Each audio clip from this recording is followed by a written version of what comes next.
우리 최순사가 이렇게 이번에 굉장히 늦게까지 했다는데 사실은 제가 이렇게 좀 능력이 없어서 그런 거예요.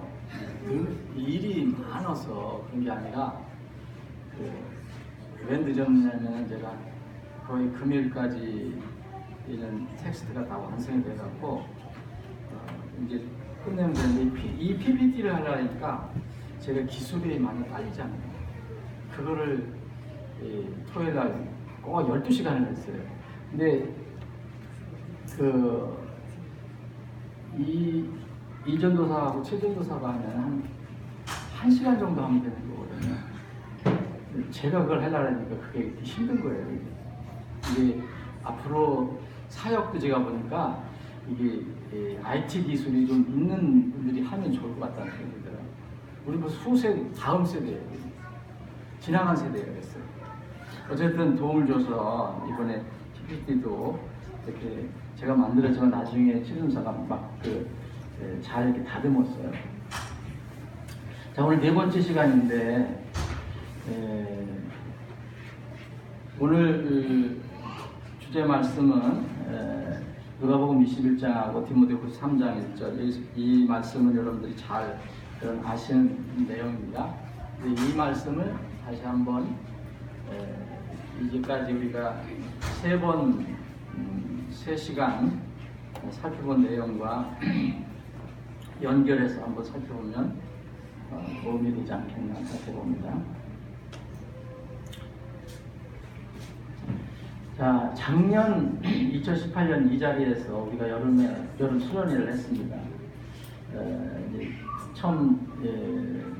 올해 처음 참석하는 분들도 있고 지난해부터 같이 참석하시는 분들이 있는데 그 부분을 오늘 시간에 주제를 우리가 살펴보면서 작년에 어떤 부분을 살펴봤는데 좀 연결이 되니까 제가 간단하게 이렇게 살펴보는 복습하는 시간을 갖겠습니다. 작년에 주제는 창조주 하나님과 사람들의 민족과 나라라는 제목으로 말씀 나눴는데요. 이것은 뭐냐면 하나님께서 마지막 심판하실 때 보면은 개인 심판, 당연히 개인 심판인데 좀 특이하다고 생각하는 많은 사람들이 생각지 않는 부분이 있어요. 그게 이제 민족 심판입니다. 민족 심판. 그래서 민족을 어떻게 세상에 많은 나라들이 있는데 이거 사도행전 17장에 보면 하나님께서 경계를 정하신다고 해요. 민족과 민족의 경계를 정하신다고 했는데 어떻게 하나님께서 그러면 심판하실 건가? 이 부분을 우리 집중적으로 살펴봤습니다.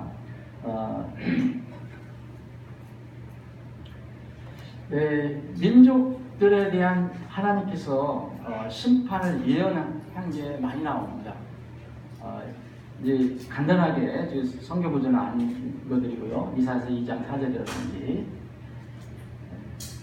또 땅과 세상 만백성을 자신의 진리로 심판하시는데 어떻게 심판하시느냐 하면 진리와 공의, 공평으로 심판하신다고 나와 있어요. 나중에 시간 있으면 한번 찾아보시면 거기에 그런 말씀이 나와 있습니다. 그리고 세 번째는 민족들에 대한 하나님의 미리 정하신 때가 있고요. 그리고 그 정하신 때 심판 기준은 뭐냐? 여러분 지상에 인류가 생기고 벌써 창세기에서부터 민족들이 막 생기기 시작하거든요. 그런 이 민족들이 그동안에 수없이 생겼다가 없어지고 생겼다가 또 없어지고 해요. 그런 민족들이 왜 하나님께서 이렇게 심판하시는가? 그 기준이 성경에 나와요. 정리를 해보면. 근데 이 기준은 하나님은 절대 변덕스러운 분이 아니다. 아침에 정했다가 그 이튿날 그 저녁에 변경하시는 그런 분이 아니다. 성경은 그래서 심판 기준이 나옵니다. 근데 이 하나님 심판 기준을 몇 가지 간단히 보면 첫 번째는 여러분 앞에 본 창세기 이쪽을 앞을 읽어보면 하나님께서 인류를 만들어주신 사람들에게 명령을 하십니다. 최초의 지배명령을 해요. 사람들에게 이렇게 땅을 지배하라. 왜냐하면 하나님의 형상이기 때문에 창조물의 지배 관리의 오행명령을 하셨어요. 사람들에게. 그래서 이 민족들을 나중에 심판할 때도 사람들이 모인 민족이기 때문에 이런 하나님의 명령에 어떻게 반응하는가, 그것이 기준이 됩니다. 예를 들어서 거룩한 하나님께 제도를 만드셨는데 결혼제도라든지 가정제도 이런 것들을 파괴하는 민족은 하나님께서 오래 참다가 어느 시점에서 괴멸시켜버려요. 우리가 소소한 건 다 모르겠죠. 이걸 작년에 우리가 살펴본 겁니다. 근데 지금 이제 이런 일들이 지금 많이 일어나고 있는데 앞으로 어떻게 될 것인가. 두 번째는 사도행 10장 27절에 본 것처럼 하나님께서 이 세상의 민족과 민족의 경계를 정해주시고 땅의 경계를 정해주시고 또 이런 명령을 주셨는데 하나님께서 이렇게 하신 것에 대해서 사람들이 그 민족들이 어떻게 반응을 보이는가. 하나님께 창조 주시고 거룩하신 하나님의 성품과 공의인데 이 창조신과 하나님의 성품과 공의를 사람들이 어떻게 받아들이는가. 그래서 이 하나님을 구하는 그 태도에 따라서 집행을 합니다. 예를 들어서 가나안 민족 같은 경우는 이스라엘 백성이 가나안도 들어가도록 돼 있는데 하나님께서 그렇게 얘기했어요. 아직 가나안에 니들이 들어갈 때가 안 됐다. 이유는 이 가나안 민족이 아직 그 죄가 하나님의 기준에 충만하지 않았다고 얘기해요. 그래서 그 충만할 때 이 민족을 심판하십니다. 그러나 동시에 오래 참으시는 하나님이고 또 이 과정에서 하나님께서 가장 싫어하시는 것이 우상숭배라는 것, 이런 것을 우리가 살펴봤습니다.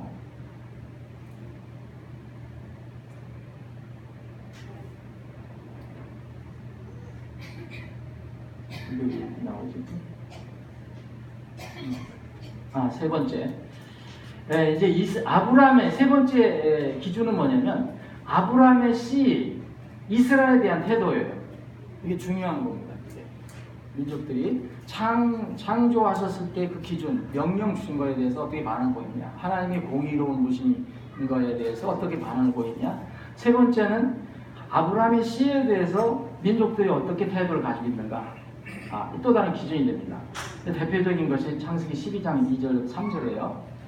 아브라함을 이야기하시면서 너를 축복하는 자는 내가 그들에게 축복을 하고 복을 주고 너를 저주하는 자에게는 내가 저주를 내리리라 이렇게 말씀하셔요.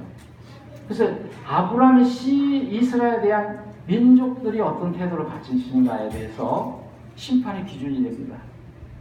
그래서 이사야서 60장 12절에 보면 너를 섬기려 하지 아니하는 자, 이건 이스라엘 씨를 얘기하는 거예요. 민족들, 이스라엘 유대인들을 얘기하는 거예요. 너를 섬기려 하지 아니하는 민족과 왕국은 멸망하리니 참으로 그런 민족들은 완전히 피폐하게 되라.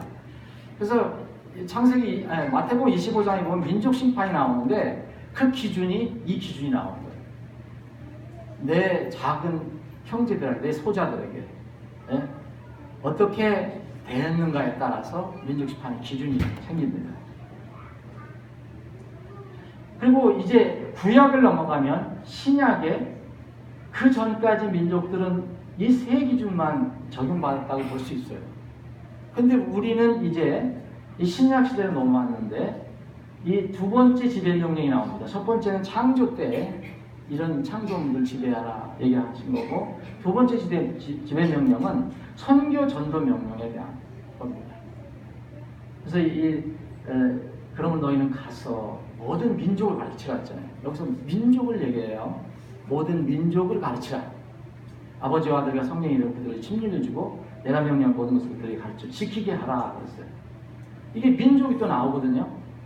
그러면 이 두 번째 지배 명령은 뭐냐면 민족들에게 가서 전도하라, 선교하라, 구령하라. 그래서 우리 교회가 제가 처음부터 얘기하는 게 우리가 못 가더라도 이 선교하려고 하는 사람들은 우리가 잘 도와줘야 된다 그거예요. 네. 그래서 우리 선교사들 우리 교회는 어쨌든 간에 어떻게든지 이렇게 도우려고 하는 겁니다. 이것 때문에 그러는 거예요. 예. 하나님 명령이 있기 때문에. 근데 이걸 무시하는 사람들 많거든요. 그렇게 개념이 없는 사람 많아요. 그건 자유예요.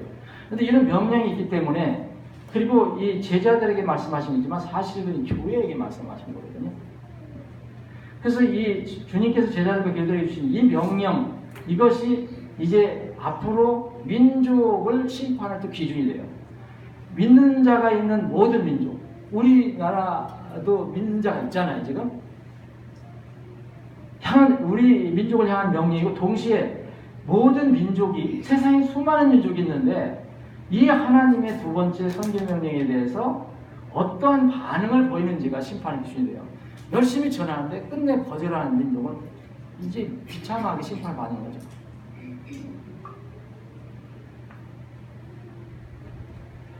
구약시대에는 곧 그리스도의 강림 전에는 모든 민족이나 사람이나 우위의 3개 항목, 여기 3개 항목까지 심판 기준이 되고, 우리는 지금 그리스도의 강림 후 현 세계에서는 한 개의 이 명이 더 추가가 됩니다.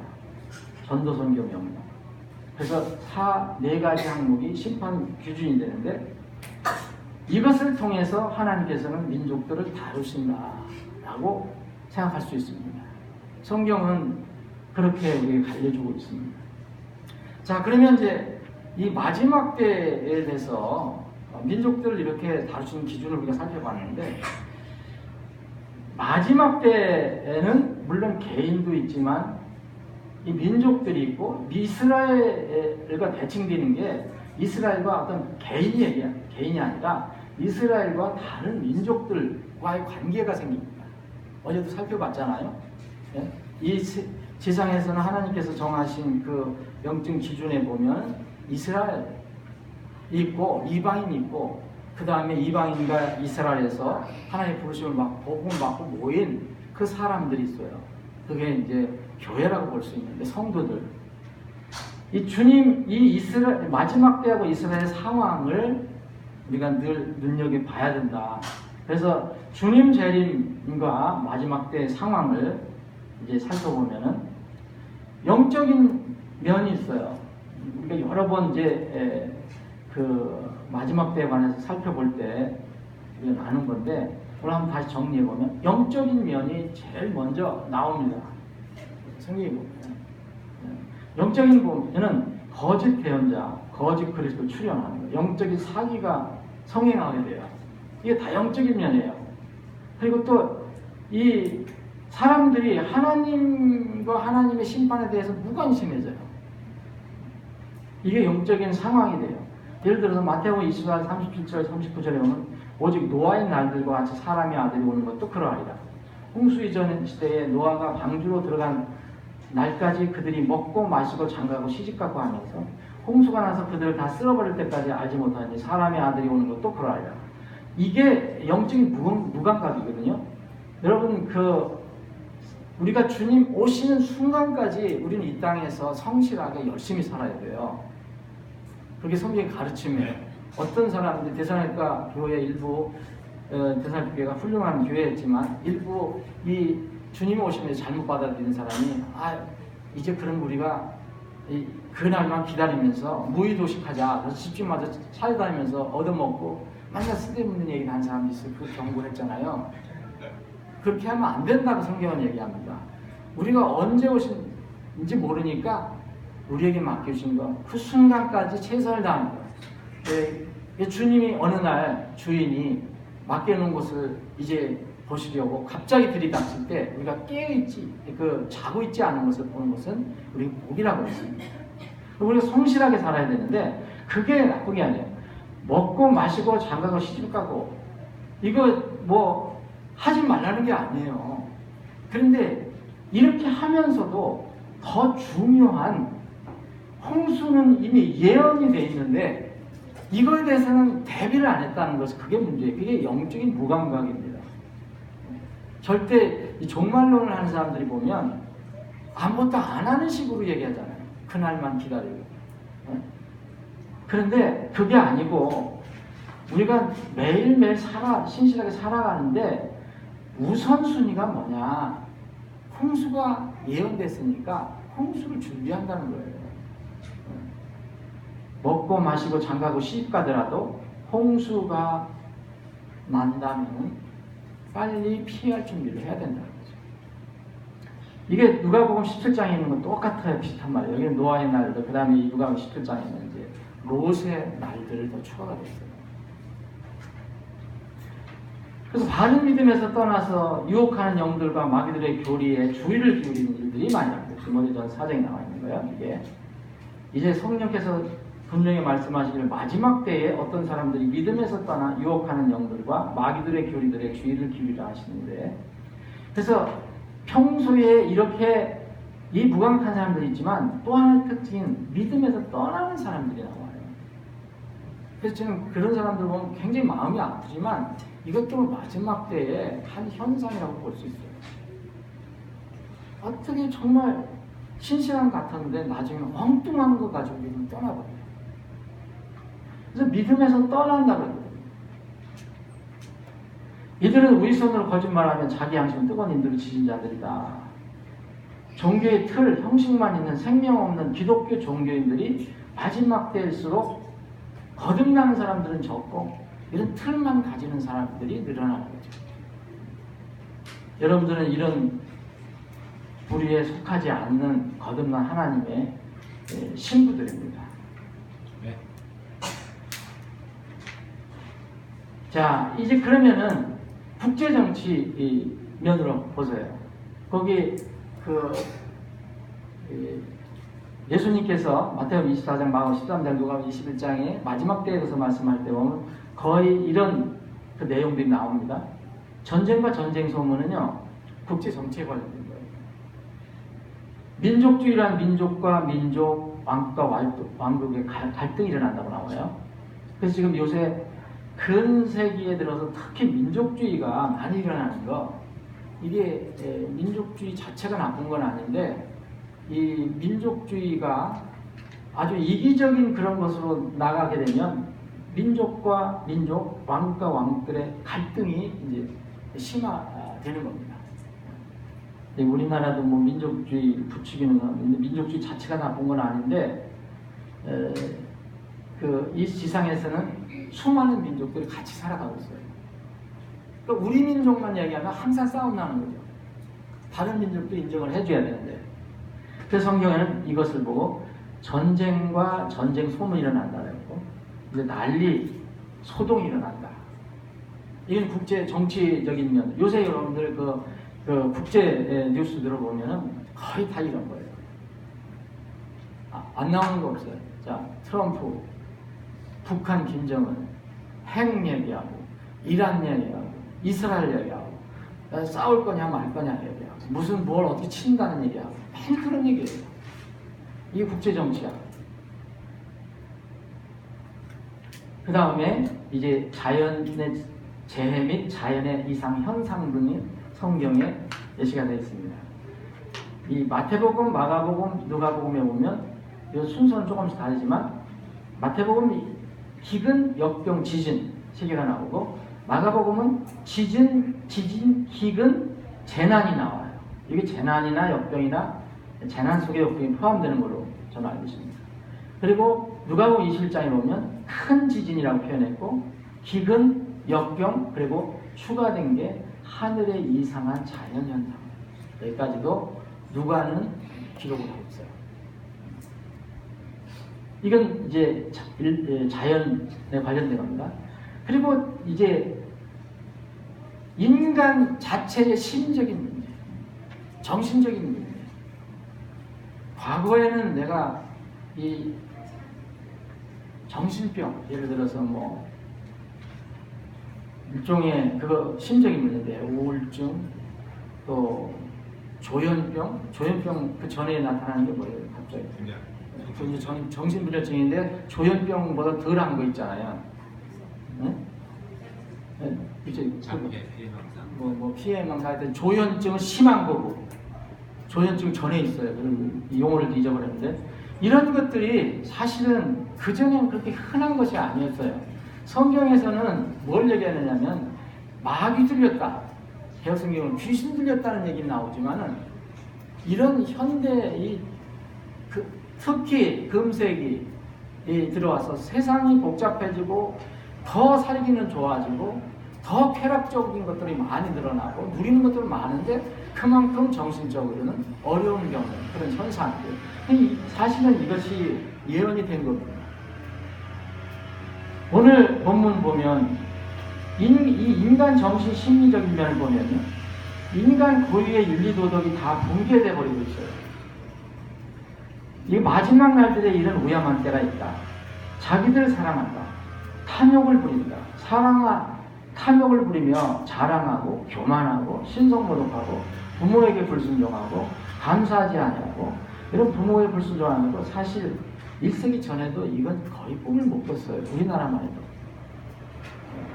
효도 안 하는 게 혹시 문제가 됐을지 모르지만 부모에게 불순종한다는 거의 있을 수 없어요. 그런데 요새는 부모도 뭐 어떻게 해버리고 많은 세상이 되고 있으니까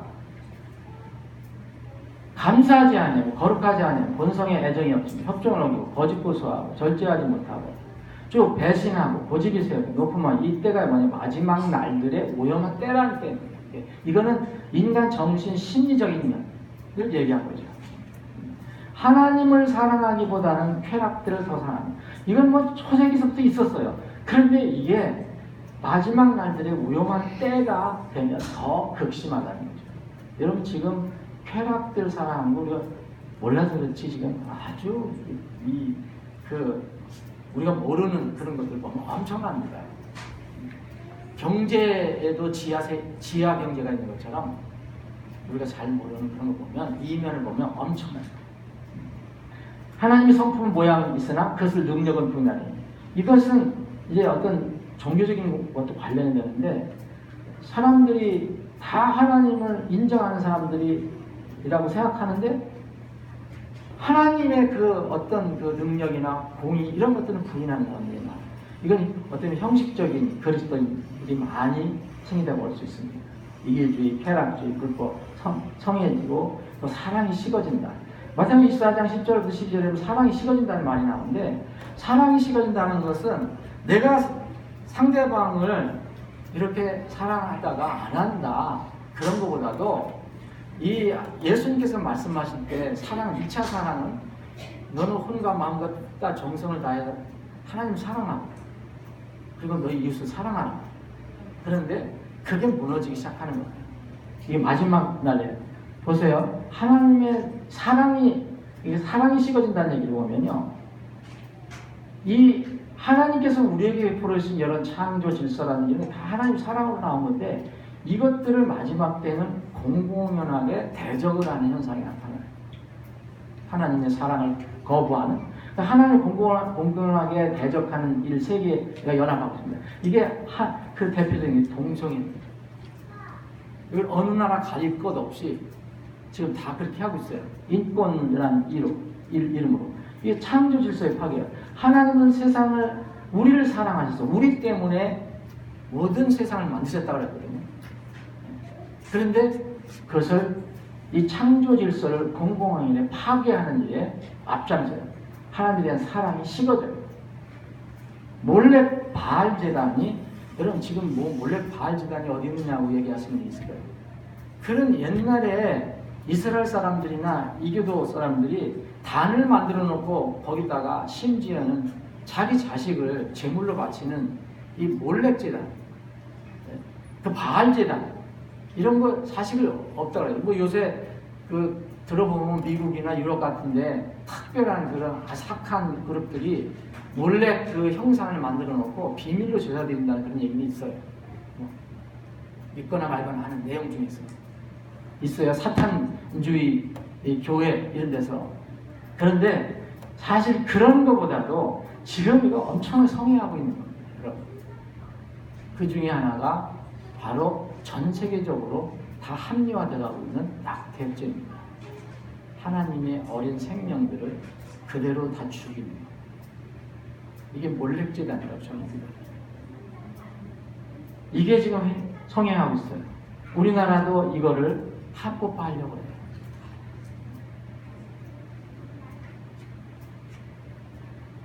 자, 그러면 이제 마지막 때와 이스라엘을 지금 우리가 살펴보고 있는데 이 주님 재림과 마지막 시대 상황은 이스라엘과 분명히 연결이 되어 있는데 그것이 이스라엘과 전 세계에 연결이 또 되어 있다. 예수님께서 이스라엘 그 마지막 때에서 말씀하실 때는 바로 유대인들인 그 제자들에게 그 장소에서 말씀하셨어요. 두 번째는 어제도 살펴본 것처럼 아마겟돈 전쟁의 무대인 이스라엘과 팔레스타인의 최근 정세를 한번 살펴보겠습니다. 마지막 때 속에 마지막 때 이스라엘의 위치가 어떻게 되느냐면요.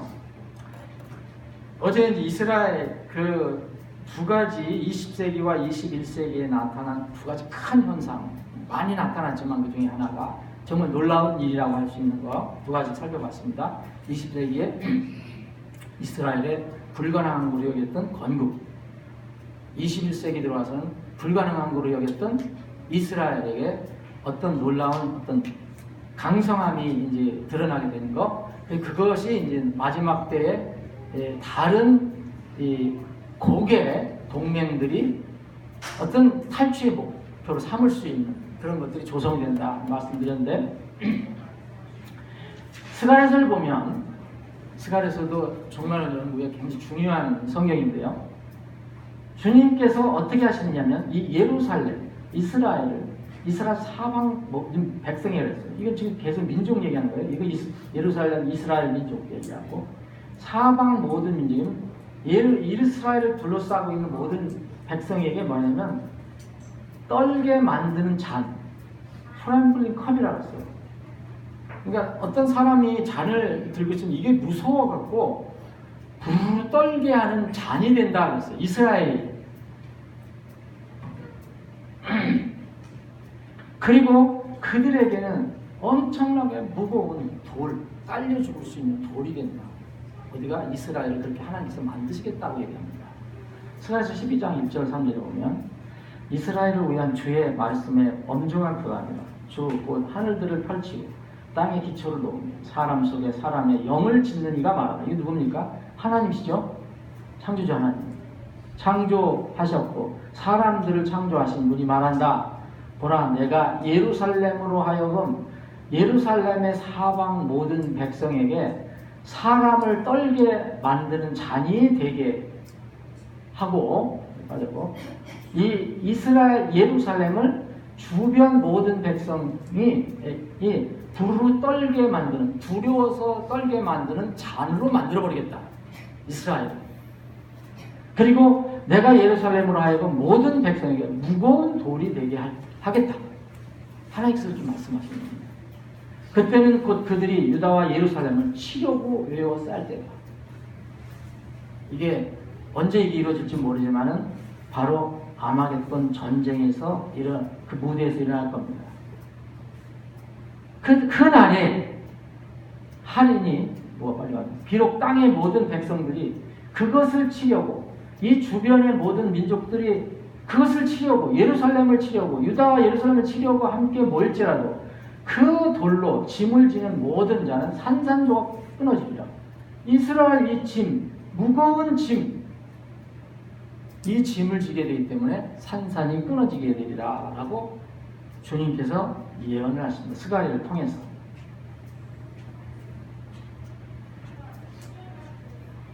스가랴서 12장 9절에 보면, 그래서 내가 결국은 하나님께서 하시는 거죠. 예수님이 내가 예루살렘을 치러 오는 모든 민족들을 파멸시키려고, 디스트로이하려고, 멸망시키려고 하는 것이 그날에 이루어집니다. 그때까지는 민족들이 다 존재해요. 근데 언제 민족들이 망하게 됐냐? 이스라엘하고 싸움 붙을 때. 그때 망하게 됩니다. 자, 지금 이제 우리 이 팔레스타인에서 어떤 상황이 지금 벌어지고 있는지, 이란에 핵무장 한다고 난립니다, 지금. 아마 어떻게 될지 모르겠어요. 미국 이거를 허락하게 되면 큰 문제가 생기기 때문에 미국도 허락하지 않는데 또 여기도 허락하지 않아요. 또 이란하고 이스라엘 관계가 있어요. 이란과 미국 간의 갈등이 있습니다. 이것이 전쟁과 전쟁에서 끊임없이 일어나고 있어요. 우리나라도 그 호르무즈 해협에 어제 우리 형제님은 누가 들었는데 이게 뭐 가기로 했다고 하는 것 같은데 가는지 안 가는지 모르겠는데 우리도 전쟁에 끼어들어가는 겁니다. 계시록 16장 1절에 보면 마지막 때 그 상황, 이게 마지막 때 전쟁은 아마겟돈 전쟁인데 아마겟돈 전쟁이 이제 두 개가 있다고 볼 수 있어요. 근데 우리는 두 번째 것은 생각할 필요가 없어요. 그건 천년왕국이 끝날 때라 또 모든 민족들이 그 지상에서 천년 동안 좋은 환경 속에서 구원받은 사람들이 낳은 자식들이 천년 동안 살면서 또 민족들을 구성해요. 그러다가 마지막 영원 세계가 시작되기 전에 잠깐 동안 마귀를 풀어줄 때 그 마귀가 또 욕을 해서 모든 민족들을 집결해서 또 그 본부인 예루살렘을 공격합니다. 그때 또 전쟁이 일어나요. 그때 하나님께서 불러다 깨끗이 또 정리를 해요. 그것도 아마겟돈 전쟁이에요. 그런데 우리가 지금 바라보는 전쟁은 천년 후에 천년왕국 끝났을 때 그 아마 전쟁이 아니고 지금 우리가 살고 있는 이 지금 이때에 바로 멀리 바라볼 수 있는 그 팔레스타인 지방에서 일어날 아마겟돈 전쟁을 지금 생각하는 겁니다. 여기 계시록 16장 1절에 있는 거는 천년왕국이 끝난 뒤에 얘기하는 게 아니에요. 동쪽의 왕들이 준비가 된다고 했어요. 동쪽의 왕들이 하면 이스라엘의 동쪽을 얘기해요. 항상 여기 성경에서 얘기하면 동쪽 하면 이스라엘 동쪽이에요. 예루살렘 동쪽. 우리나라의 동쪽이 아닙니다. 우리나라의 동쪽이 일본이에요. 동쪽의 왕들이 준비된다. 그럼 이스라엘 중심, 어제도 말씀드렸잖아요. 지구의 배꼽 중심이 이스라엘이고 예루살렘. 성경에 보면 거길 중심으로 동주, 그리고 거길 중심으로 올라간다 얘기해요. 북에서 북쪽에 있는 사람들도 올라온다 얘기하고 밑에 있는 사람도 올라간다. 다 중심이니까. 우리가 서울이라면 뭐 부산에서 올라온다, 뭐 나중에 토요일 되면 평양에서 올라온다 얘기잖아요.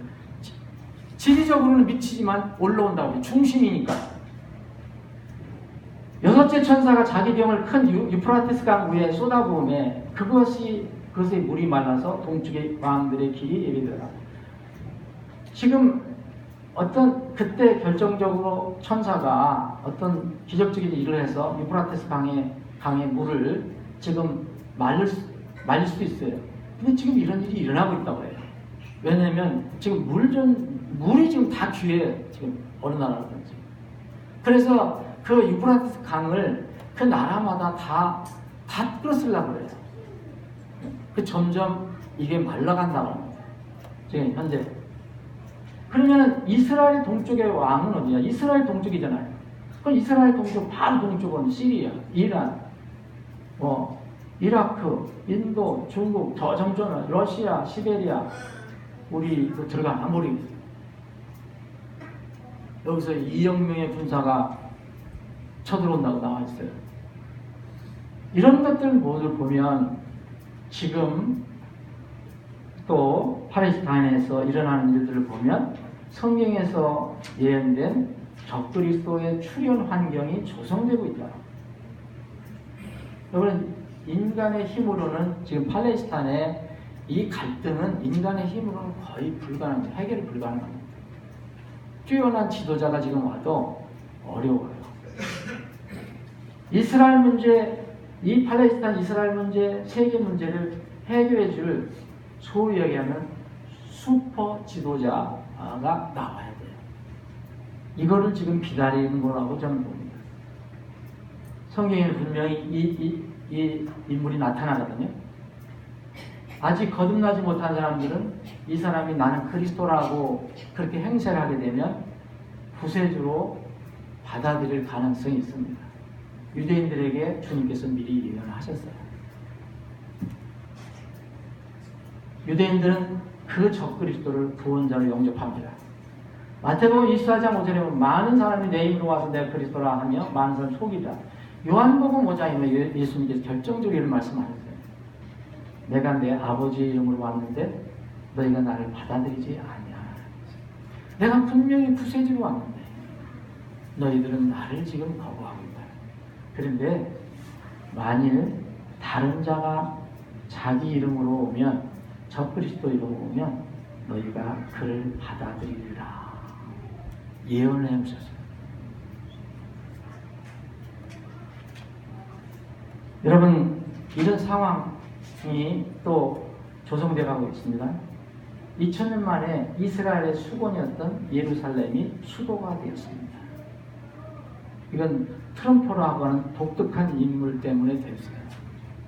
전에 있던 대통령들은 다 갈등 때문에 못 밀어붙였는데, 좀 어떤 때는 좀 뭔가 불도저 같은 그런 성격을 가지고 있는 트럼프로 인해 갖고 예루살렘 수도가 돼버렸어요.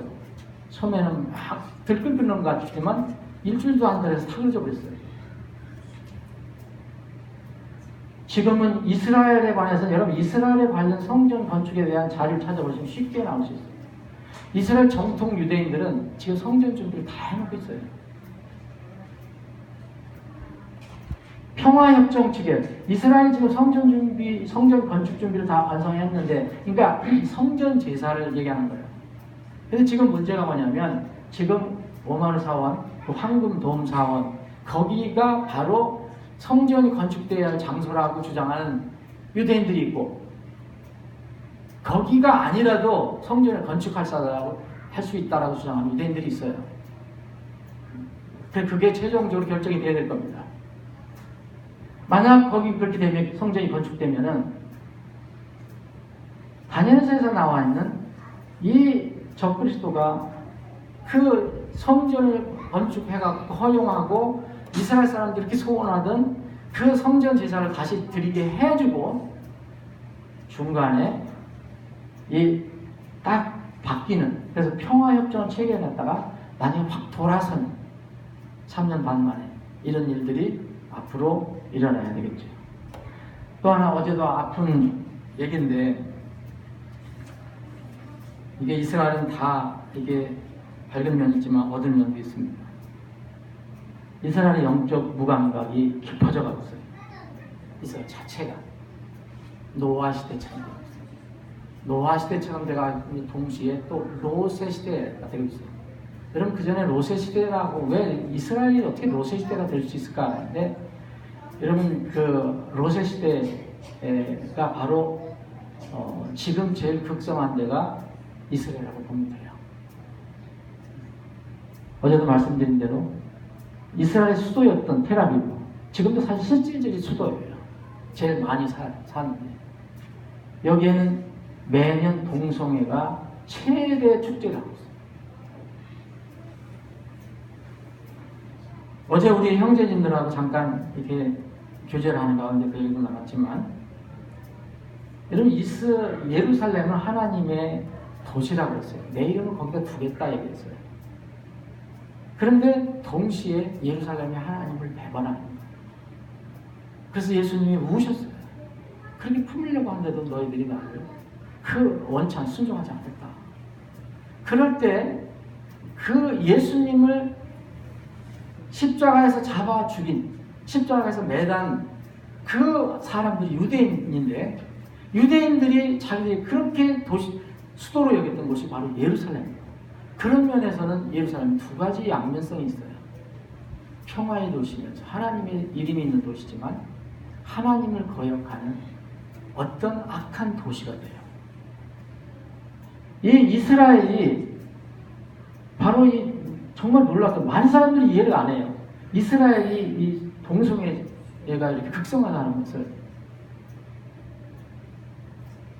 여러분 이제 이 수도가 일로 옮겨졌어요. 만약 사람 자유롭게, 지금은 어느 정도 제한이 있지만 자유롭게 여기 사람들이 살고 뭐 또 테라비처럼 되면 거기 동성애도 또 쫓아갑니다.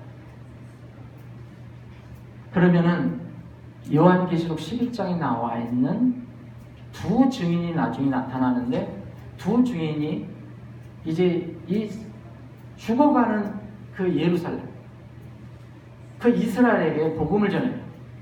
복음. 기적적으로 전합니다. 못 죽여요. 3년 반 동안은 못 죽입니다. 아무리 적그리스도가 죽이려도 못 죽여요. 하나님 보호해야죠. 그런데 3년 반이 끝날 때쯤에 이제 하나님께서 허락하십니다. 순교하도록 허락하십니다. 그 죽어요. 두 사람이. 악한 무리들에 의해서. 죽는데 그때 바로 하나님께서 뭐라고 하셨냐면, 그 도시를 이집트와 소돔의 도시라고 말씀하셨어요. 예루살렘을 소돔의 도시라고 말씀하셨어요. 20세기 들어와서 이스라엘이 새로 탄생하고, 어제 우리가 살펴본 것처럼 21세기 들어와서 이스라엘이 반세기 만에 부강해졌어요.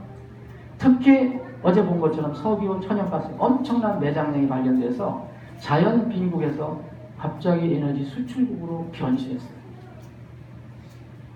그래서 에스겔 38장에 있는 저들이 왜 침공할까? 침공하는 이유 세 가지 말씀드렸죠. 첫 번째는 하나님께서 그렇게 계획하셨으니까. 코를 꿰가지고 끌고 온다 그랬으니까. 아가리를 꿰가지고 끌고 온다 그랬으니까. 두 번째는 이스라엘이 극심히 미운 다른 민족들로부터 미움을 받아요. 세 번째는 에스겔 38장에는 그들이 무언가를 탈취하려고 온다. 성경은 이야기하고 있기 때문에 이 부분도 지금 조성이 되어 가고 있다는 거죠.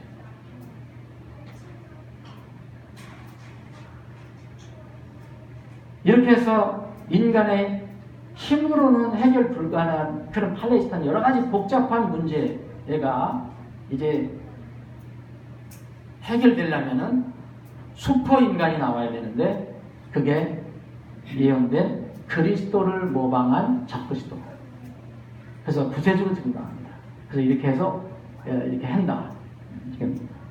그래서 다시 반복이 됐네. 그래서 지난 시간에 살펴본 것 같이 이스라엘이 들어와서 이스라엘이 새로 탄생하고 이스라엘이 들어와서 반세기 만에 부강해졌다. 이것은 그런 환경이 조성이 된 것이다. 자, 그러면 이제 오늘 공부할 부분 마지막 큰 단원, 세 번째 단원을 보고 이제 결론 초청을 해보겠습니다. 그러면 우리가 아무리 이렇게 얘기하고 저렇게 얘기해도 그럼 주님 오시는 게 결정적이잖아요. 클라이맥스잖아요.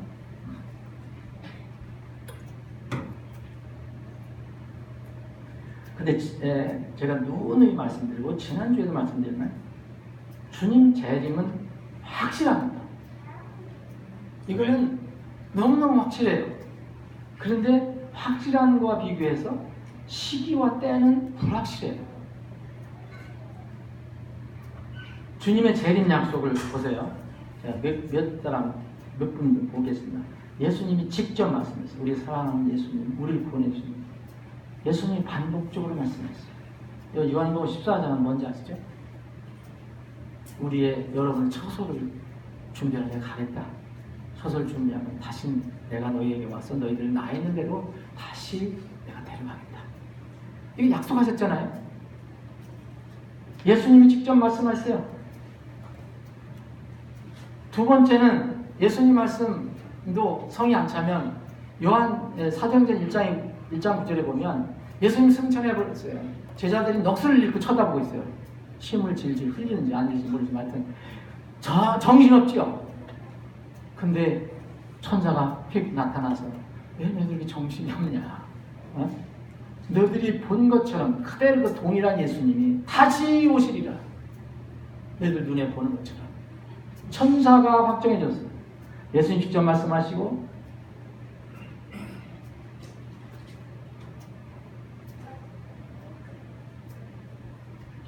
자, 그 다음에는 사도 바울이 반복적으로 얘기합니다. 예수님 오신다. 예수님 오신다. 사도 바울, 사도 베드로도 반복적으로 얘기합니다. 사도 요한, 마지막 성경을 쓴 사도 요한도 계속 얘기합니다. 그리고 이것도 못 믿는 사람들을 위해서 부활하신 주님께서 다시 나타나셔서 교회들에게 말씀하십니다. 요한계시록 1장도 있고 요한계시록 22장 마지막 부분에 보면 예수님께서 내가 속히 온다. 내가 반드시 속히 온다. 그렇게 주님께서 말씀하셨습니다. 그래서 확실합니다. 이것은 오시는 건 확실해요. 그럼 주님의 재림 시기가 늘 이제 어려운 문제인데, 재림은 분명한 사실이지만 그날과 그 시각은 데이하고 아워는 모른다고 했어요. 이걸 크게는 타임이라고도 할 수 있어요. 마가복음 13장 30절 그러나 그날과 그 시각은 하늘에 있는 천사들도 알지 못하고 아들도 못하며 아버지만 아시는. 사도행 1장 7절 그분께서 그들에게 이르시되 그때나 그 시기는 아버지께서 자신의 권능 안에 두셨으니 너희가 알 바 아니에요. 우리는 전혀 거기에 권한이 없다는 거예요. 그 시간을 알려고 하는 그 일에 권한이 없어요. 그러나 하나님께서는 인간의 육신의 속성을 감안해서 소망하며 늘 깨어 준비하라는 재림의 징조는 알려주셨어요. 그게 종말에 관한 그 수많은 이야기를 들려주십니다. 공중의 지상 재림과 공중의 주님의 공중 재림과 지상 재림이 있어요. 성경에 보면 분명히 공중으로 우리를 끌어올린다고 하시는 말씀이 있고 또 우리와 함께 지상으로 내려오신다는 말씀이 있어요. 지상 재림의 징조를 공중 재림의 직접적인 징조로는 볼 수가 없죠. 그죠? 만약 지상 재림에 관련된 징조라면 공중 재림, 공중에서 우리가 주님 만나는 직접적인 징조를 볼 수 없지만 그럼에도 불구하고 지상 재림의 징조들이 여러분들이 믿는다면 7년 대환란 때 갑자기 시작되는 것인가 이 생각을 해봐야 돼요. 지금도 나타나고 있기 때문에 성경의 지상 재림 징조들이 예고 없이 이루어지는 휴거, 소위 공중 재림, 공중 들림의 간접적인 징조들이 될 수 있다는 거예요. 이것은 무엇을 의미하느냐면, 지금 성경 그 말씀을 가지고 많은 학자들과 많은 교회들과 이 성경 그 해석자들이 예수님이 오시는 것은 분명하다. 근데 때는 정확히 모른다. 그러므로 이것을 성경 말씀을 이렇게 잘 종합해 보니까 대략 한 서너 가지로 우리가 생각해 볼 수 있다. 근데 성경에 분명히 야곱의 고난의 때라고 명시가 되어 있다. 이것은 7년이라는 것은 못 박혀져 있어요. 7년이라는 것이. 야곱의 고난의 때는 이스라엘에게 1차 되는 야곱이니까. 그래서 이것을 우리가 흔히 얘기하는 대환란이라고 하는 겁니다. 환란은 우리가 구원받을 때부터 환란을 받을 수가 있는 거예요. 우리 제친의 성도들은 수없이 순교를 당했어요. 그건 대환란이 아니에요. 성경에서 얘기하는. 그 대환란이 분명히 성경에 있는데 어떤 사람들은 예수님이 오실 때 대환란이 끝나고 나서 예수님이 공중으로 우리를 부르시고 그 순간 바로 우리와 함께 지상으로 내려오신다는 것이 바로 환란 후 휴거설을 믿는 사람들이 주장합니다. 근데 또 환란 후 휴거설을 반대하는 것이 뭐냐면 환란 전 휴거설인데 아니다. 예수님이 지상 재림하는 것은 분명히 성경에 보면 환란 후라고 나와 있거든요. 환란이 끝난 뒤에 내려오신다고 나와 있어요. 그거는 변함없는 겁니다. 그건 이론이 없어요. 어느 팀. 다만 구원받은 사람들을 미리 불러 가시는 것이 이스라엘 백성들은 많은 사람들이 예수님이 오실 때 회개가 되거든요. 회개의 선물이 이스라엘에 그때 터져버려요. 그래서 미리 구원받은 사람들을 미리 부르신다. 그래서 7년 환란을 땅에서 받지 않게 하시고 미리 공중으로 부르셔서 공중에서 미리 만나서 거기서 혼인잔치를 하시는 기간이다 라고 하는 것, 이것이 바로 환란 전 휴거설이에요. 근데 이거 중간에 그럼 7년인데 7년 환란은 분명한데 3년 반 적그리스도가 나타날 때 7년 환란이 시작되는 겁니다.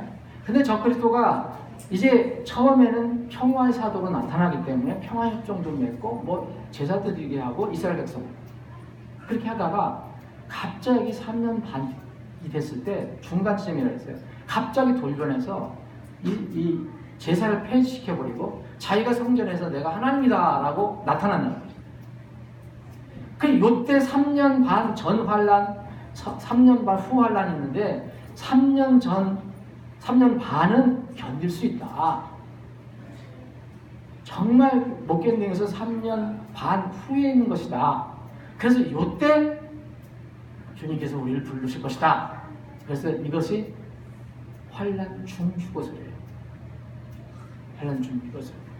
근데 어떤 사람이 이걸 또 만족하지 못해갖고 아니다. 이 7년 환난은 전도 아니고 후도 아니고 중도 아니다. 환난이 딱 시작되면은 하나님께서 이 말씀을 보니까 신실한 사람들을 강조한다. 깨어있는 사람들을 강조한다. 그래서 7년 환난이 딱 시작될 때 그때 첫 번 들림받은 사람이 있다. 그리고 이제 환난 들림받은 사람이 있으면 이 지상에서 또 정신 차린 사람이 있어서 그 사람들이 진실로 신실하게 하나님 섬기면 그 사람 또 불러드리고 그래서 중간중간 계속 일어난다. 이것을 소위 부분휴거설이라고 해요. 부분휴거설. 대략 아무리 얘기해도 여기는 이제 환난 전, 환난 중, 환난 후 휴거설인데 이 환난 부분 휴거설까지 해도 4가지로 다 합축돼요. 근데 여러분들의 믿음은 어떤 것인지 여러분들 한번 살펴보셔도 됩니다. 그런데 환난 전 휴거설이랍니다. 우리는 이미 예수님께서 우리 고난 대신 다 겪으셨다. 우리가 예수님이 우리를 보호하신다고 했는데 환난을 면제시켜 주신다고 했는데 사람이 구원받고 나서 이 세상에서 이 진리 때문에 주님의 이름 때문에 환난 받는 건 있어도 역사적인 7년 환난, 야곱의 환난 기간, 그 계시록에 있는 그 무서운 그 재앙이 쏟아지는 그거는 우리는 주님께서 그렇게 그것을 견디게 하신 이유가 없다. 그게 믿는 것이 바로 환난 전입니다. 그래서 7년 기간이 거기에 중간에 있다고 믿는 겁니다. 지상 재림과 공중으로 우리를 들려 올라가십니다. 그래서 7년 전에 우리는 일어나게 되는 겁니다. 올라가게 되는 겁니다. 근데 이거를 이제 환난 휴거설을 주장하는 많은 학자들이 조롱하는 거죠. 여러분 잘 생각해 보십시오. 앞으로 더 연구할 부분도 있지만 그래서 여러분 그렇게 믿는다면 7년이라는 기간이 있어요. 그럼 7년이라는 기간이 휴거가 일어나는 기간 동안 휴거가 딱 시작될 때 그리고 7년 후에 지상재림할 때 이 기간이 있는데 이 지상재림할 때 관련된 그 징조가 지상재림할 때 갑자기 그런 징조가 쏟아질 것입니다.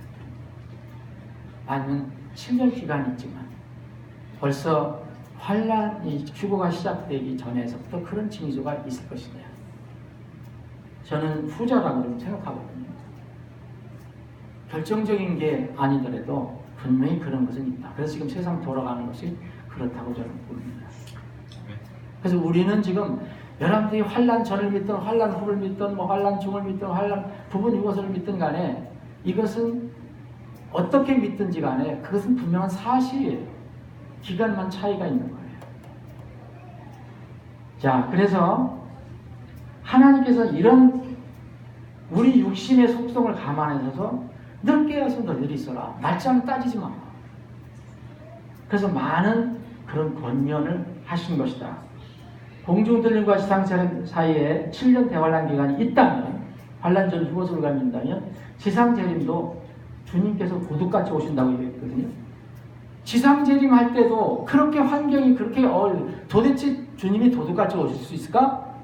그런데 여러분 마태복음 24장 43절 계속 3장 3절 같은 거 보면 내가 도둑같이 내게 이른다고 그랬잖아요. 지상재림도 도둑같이 임하는 사람들이 있어요. 예수님이. 그러면 만약 우리가 7년 전에 거의 그런 지상재림 징조가 없는 상태에서 어느 날 들림받는다면 도둑같이 오는다는 건 정말 우리에게 해당되는 거예요.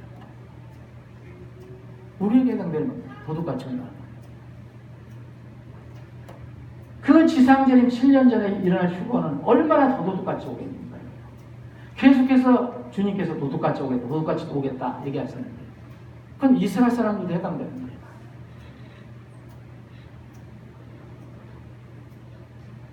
그래서 지금은 제가 믿기로는 준비하고 깨어 할 때가 아니라 이미 준비가 끝났어요. 그리고 여기 앞으로 깰 게가 아니라 지금 깨어 있어야 돼요. 네. 요거만 보고 세대에 관해서만 이제 보고 마치겠습니다. 세대라는 말이 성경의 이 종말과 아주 밀접한 관계가 있는데 이건 주님의 말씀 때문에 그런 겁니다. Your generation이라고 하는데 주님께서 이것은 generation이라는 말은 어떤 한 생명이 태어남을 얘기하는 거예요. 그러니까 이 창세기를 제네시스라고 하는데 그런 어떤 하나님께서 창조했을 때 생명이 태어나잖아요. 그런 의미로 그러면 이 누가복음 21장 32절에 보면 진실로 내가 너희에게 이 세대가 지나가기 전에 이 모든 걸 성취되리라 이런 말씀하셨어요. 이 세대, this generation 지나가기 전에 주님께서 말씀하신 것들이 다 그렇게 나와 있어요. 여러분 누가복음 21장 31절에 보면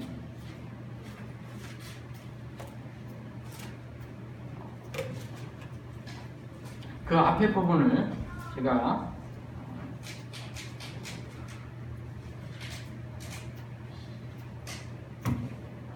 읽어드려 보면 자, 지금 32절이잖아요. 32절 전에 제가 29절 말씀드릴게요. 또 그분께서 그들에게 한 비유를 말씀하시되 무화과 나무와 모든 나무들 보라. 그것들이 싹을 내면 너희가 보고 이제 여름이 가까이 온 줄을 너희 스스로 아냐니 그런즉 이와 같이 너희가 이런 일들이 일어나는 것을 볼 때 하나님의 왕국이 가까이 온 줄을 아느니라.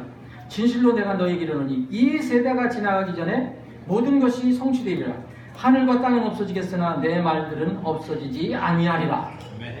그런데 그 지금 이 세대라고 말씀하시는 바로 앞에 뭐가 있냐면 무화과 나무와 다른 나무들 얘기하셔요. 어제도 잠깐 말씀드렸죠. 그럼 이 무화과 나무를 어떻게 이해해야 될 것입니까?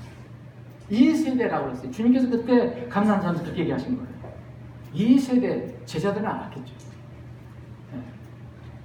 무화과 나무 얘기하시면서 다른 나무 얘기하시면서 이 세대가 지나가기 전에 내가 지금 말한 것이 다 이루어질 거다. 그 무슨 뭐냐면 이 무화과 나무가 봄이 되면 이 연화해지고 잎이 날 것이다. 그러면 여름이 가까운 것을 너희들 알아라. 여름이 가깝다는 것은 하나님의 왕국이 임한다는 것을 얘기합니다. 그러니까 고개를 들어라. 머리를 들어라 얘기했어요.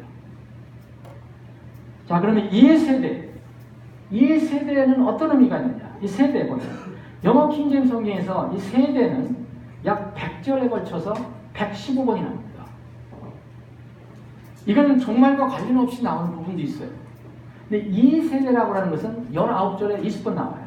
자, 그러면 제가 정리를 해봤더니 이 세대를 어떤 의미로 썼는가? 기간 개념이 말 그대로 네? 어떤 한 사람이 태어나서 사라지는 기간. 그래서 이 기간 개념은 25년이라고 생각하는 사람이 있어요. 이건 뭐냐면 이 한국 사람 요새 하고는 안 맞는데 서양 사람들이 대략 이제 남자나 여자나 성년이 되면 결혼해서 자녀를 낳을 때가 25세로 생각하는 거예요. 요새는 뭐 30, 40이 돼도 안 하니까 그런 의미가 아니고 전에는 그렇게 했단 말이에요. 그래서 그때는 25년 계산한 사람이 있어요. 또 대략 40년을 계산한 사람이 있어요. 40년. 뭐 광야 생활 뭐 이런 것들을 생각해갖고 또 50년 계산까지 반세기. 이건 사람들이 다 얘기한 건데 자, 그럼 성경에서 얘기한 것을 봅시다. 한 세대는 어떤 기간이 되느냐. 창세기 15장 13절 16절에 보면 하나님께서 이스라엘 백성에게 대언하셨어요. 너희들이 이집트에서 고생을 하다가 4세대 만에 거기로 돌아오리라 했어요. 4세대 만에. 4세대 만에 돌아온다고 했는데 성경은 400년 만에 돌아왔다고 얘기했어요. 그러면 이때는 100년이죠. 대략 100년이 되는 거죠. 400년 동안 너 있을 것이다. 4대세 만에 돌아온다. 근데 당시 수명을 보면 아브라함이 175세, 이삭 180세, 이 야곱 147세, 요셉 110세. 모세 120세. 내가 여러분들 모세수 하옵소서 하는 거예요. 여러분 120세까지 다 사시기 바랍니다. 여호수아 110세. 저는 다윗수 하라고 하지 않았어요. 여러분 다윗은 70살 살았어요. 다윗은. 그런데 이런 어떤 단순한 수치 개념으로는 100년도 나올 수 있고 이렇게 어떤 사람이 이렇게 얘기할 수 있는데 그때 당시에 수명은 짧은 사람 70세에도 그리고 아브라함은 175세. 근데 한 세대만 할 때는 100년을 대략 얘기하셨어요. 하나님께서. 그러면 기간 개념이 있는가 하면 또 소속 개념이 있어요. 소속 개념. 이건 뭐냐면 마태복음 1장 1절에 보면 예수 그리스도의 세대에 대한 책이라고 나와요. 네? 다윗과 아브라함의 자손. 그럴 때 예수 그리스도의 세대에 대한 책이다. 예수 그리스도의 세대라는 것은 예수 그리스도께서 예수 그리스도를 따르는 그런 세대에 관한 책이죠. 창세기 5장 1절은 아담의 세대들에 대한 책이다. 아담서부터 이제 사람이 시작이 되니까 여기 아담에서 시작되는 세대들이 쭉 나와요. 이 시편 20편 30절에 보면 한 씨가 A 시드가 그분을 섬기리니 주께서 그것을 한 세대로 여기시리라. 이거는 소속 개념이에요. 어느 사람에게 소속되어 있느냐? 아담에게 소속되어 있느냐? 예수 그리스도에게 소속되어 있느냐? 베드로전서 2장 9절에 그래서 너희는 선정된 세대요 그랬어요. 선정된 세대다.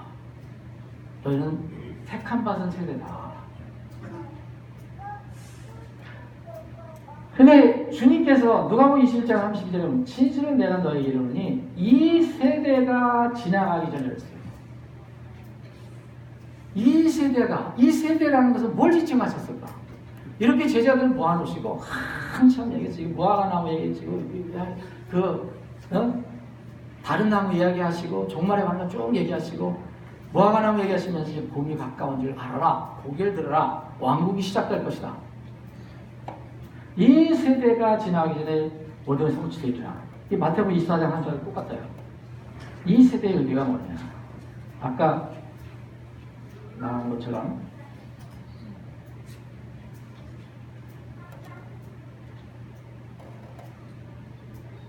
이제 무화과나무의 비유를 가자. 이제 마태복음 걸 한번 보겠습니다. 마태복음 걸 누가 보면 같아요. 비유를 배우라.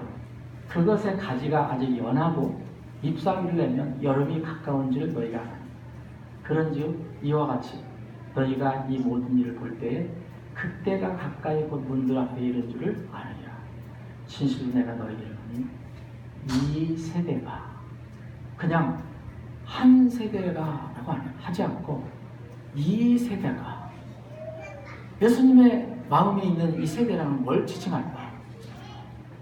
이 세대가 지나가기 전에 이 모든 일들이 성취되리라. 하늘과 땅이 없어지겠으나 내 말들은 없어지지 아니하리라. 이 바로 말씀 전에 무슨 얘기 하셨습니까? 무화과나무.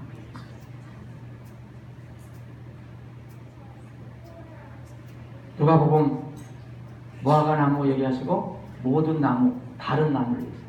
거의 같죠? 이 세대 지나가기 전에 성취될 것이다.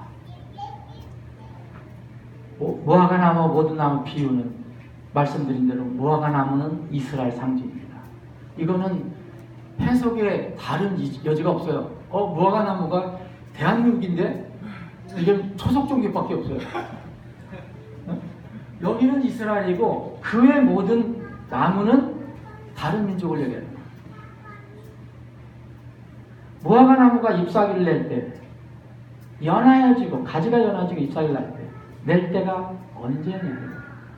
무화과나무는 이스라엘 상징입니다. 모든 나무는 이방인의 국가, 이방인의 국가입니다. 여러분 이때가 언제입니까? 무화과나무가 잎사귀를 낼 때, 곧 낸 때, 죽은 것 같이 나무가 살아서 잎사귀를 낸 때가 언제입니까? 아니, 겨울에는 나무가 죽었다고 생각했잖아요. 이스라엘 죽었다고 생각했어요.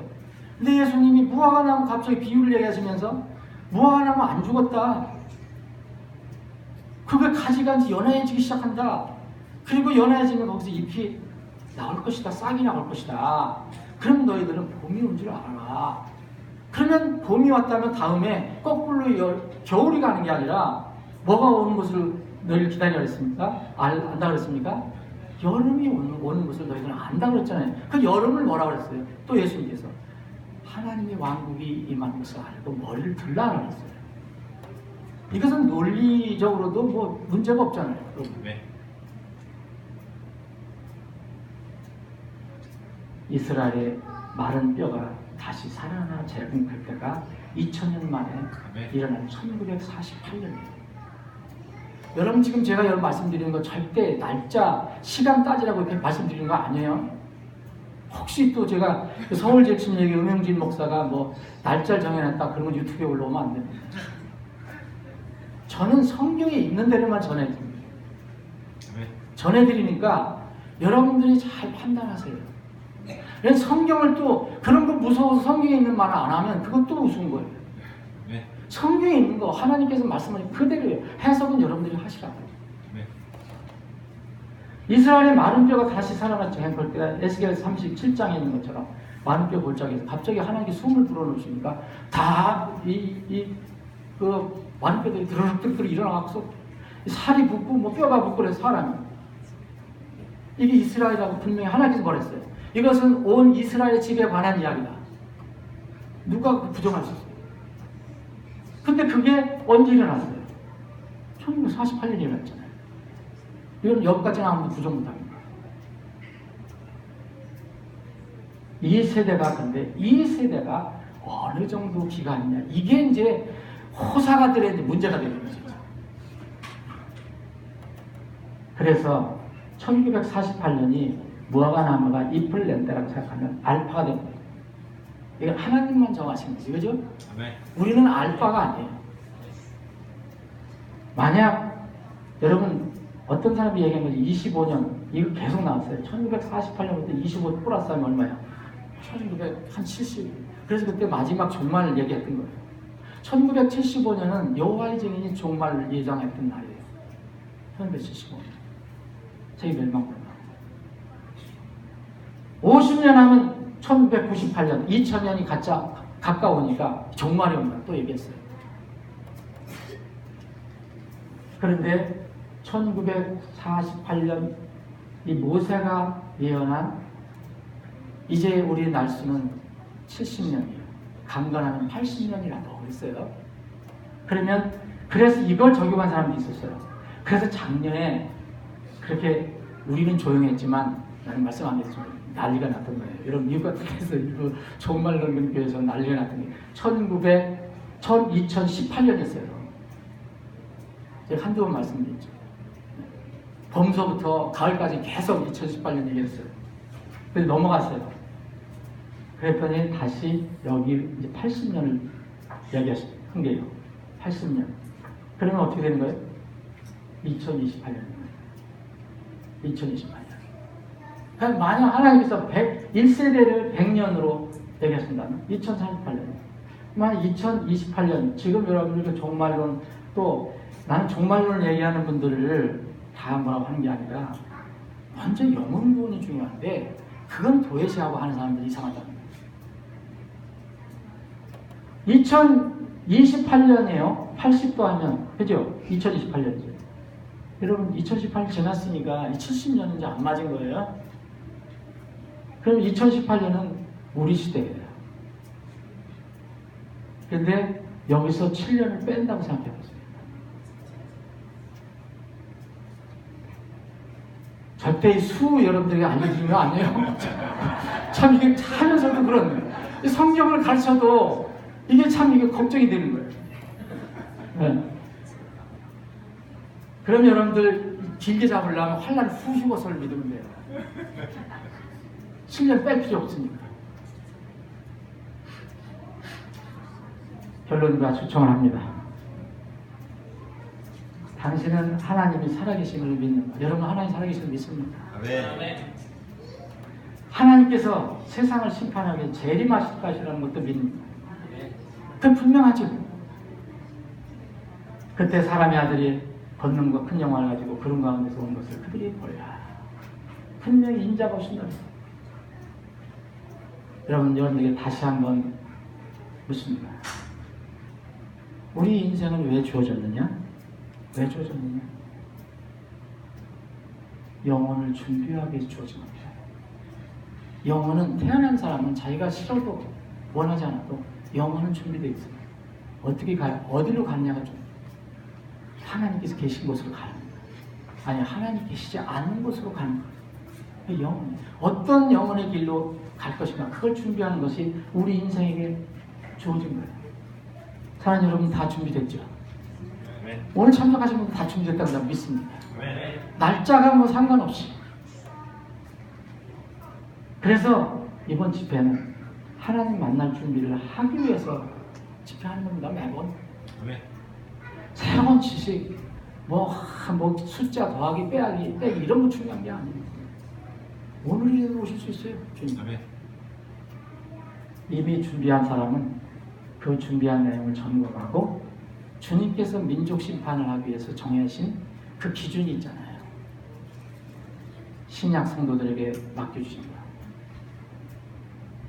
너희는 가서 모든 민족을 가르치라 하는 거야. 그 일을 우리가 잘 감당합니다. 그것을 한번 다시 점검해보는 그런 시간이 되길 바랍니다. 아버지 하나님, 4일째 시간을 마쳤습니다. 저희들이 감히 하나님 말씀을 이렇게 분석하고 또 설명하는 것이 때로는 두려울 수가 있습니다. 그래서 저희들은 하나님께서 주신 말씀을 벗어나기를 원치 않습니다. 분명한 것은 주님께서 오신다는 사실이고 그리고 그때는 가깝다는 것은 분명한 사실인데 그 날과 시는 아무도 알 수 없고 오직 아버지 하나님의 권한이 있다고 했습니다. 우리는 이 마지막 때의 마지막을 살아가면서 내가 영원히 살 곳이 어딘 것인가를 다시 한번 점검해보고 살펴보는 시간이 되게 해주시고 이 영원한 준비를 하지 못한 사람들을 위해서는 눈물을 흘리며 기도하고 애끓게 그들에게 호소하는 복음 전도 선교 사역을 우리가 끝까지 잘 감당할 수 있도록 우리에게 더 큰 결단을 주시고 믿음의 믿음을 더하여 주시옵소서. 거룩하신 예수님의 이름으로 기도합니다. 아멘.